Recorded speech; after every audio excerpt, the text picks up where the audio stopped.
Hello everyone, we have a controversial topic today, but I think it's going to be some fun about who I think should win the Norris. Now, before we start, please make sure to subscribe to the channel if you are new. Now, let's talk about two great defensemen. And first off, the blue line we'll be talking about first will be the 23-year-old Canadian Cale Makar, the 2017 fourth overall pick. Has really just been everything the Avalanche could have hoped for and then some. In his short career, he actually has more points than games played, with 171 points in 168 games in his career. Now, it's very safe to say that Cale Salad will be in the running for the Norris for quite some time. On the flip side, you have Roman Josi, a guy that is 31 years old and has been in the top 5 for Norris votes 3 times already, and he did win a Norris back in the 2020 when he won that with the Predators. So clearly both guys are very good players, but let's go through some stats from both players and then say who I think should win the Norris. So starting off with Cale Makar, this season he has 25 goals and 52 assists for 77 points in 67 games played. Cale actually does lead all defensemen in the league for goals scored currently. It is on pace to be the first D-man to score 30 goals in a season since Mike Green scored 31 back in the 2008-9 season with the Washington Capitals. If we're going to go purely by goals scored, which is tempting for the voters, I have to be honest with you, then yes, Cale probably has the lead, but let's take a look at Roman Josi's stats as well. This season, the Swiss-born player has 19 goals and 68 assists for 87 points in 68 games played.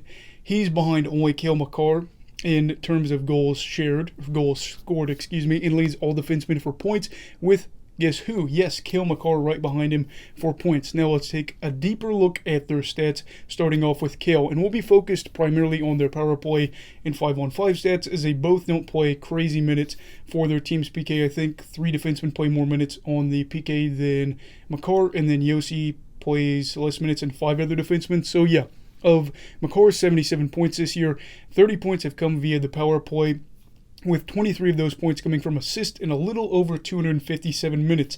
As for Roman Josi's 87 points during the campaign, 34 have come from the power play as well, and I think 25 have come from assists with just over 219 minutes. So from this small perspective, we could say Roman Josi does hold a lead, but let's move on to 5-on-5 play. For Cale, he does have 12 goals and 26 assists for 38 points at 5-on-5 play, with a little over 1,277 minutes in the season. As for Roman, he has 9 goals and 34 assists for 43 points in a little over 1,327 minutes played. If we go strictly by points per 60, Josi holds the lead with 1.94 per 60 to Cale's 1.79 per 60. But yes, to look at some other factors too, you can't just say that. So Cale does lead in some very, very notable categories, such as shot percentage, Corsi 4 percentage, goals 4 percentage, shots 4 percentage, scoring chances 4 percentage, and then especially high danger chances 4 percentage.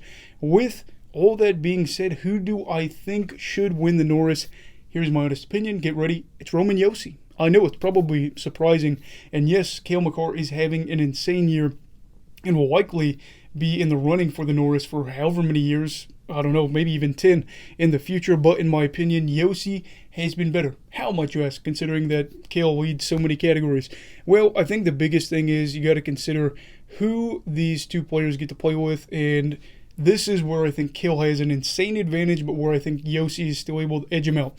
So let me just read the top 5 players in relation to minutes Cale got to play with this year that weren't goalies. Mikko Rantanen, Devon Toews, Nathan MacKinnon, Gabriel Landeskog, and Nazem Kadri.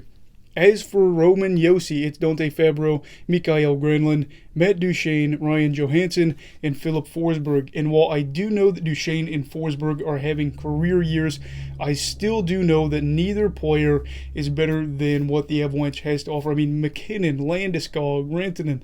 I mean, there's just so many guys on there that are so good. And yes, Makar has been better all around than Josi. I do agree with it this season, but I do think the offense has just been too good from Roman on a much less talented roster, and I think that's the thing that does it for me. Does this mean I hate Cale Makar? Absolutely not. I think he's been insanely impactful, and he's an insanely talented player that's going to be scary good in his prime, but objectively I have to say just this season I do think Josi has been better because of his offensive game. And like I said, the team aspect played a huge part in this. And I hope these two images here help you realize that this is 5-on-5 play. And clearly, Colorado is a better team. And the power play graphics by Hockey Viz also illustrate this. I'm not going to put them on there, but it's even worse in the sense that it's more favorable to Colorado. And I think that's really what pushed it there for me. Who do you want to win the Norris? And then who do you think deserves it? Let me know down below in the comments. Also, please make sure to like this video if you enjoyed it. And don't forget to subscribe if you want to see more of my content. Everybody stay safe. Have a great night. Eagle of Hockey, alright. Goodbye, Brigadiers and Brigadettes. This is your captain signing off. Have a great night.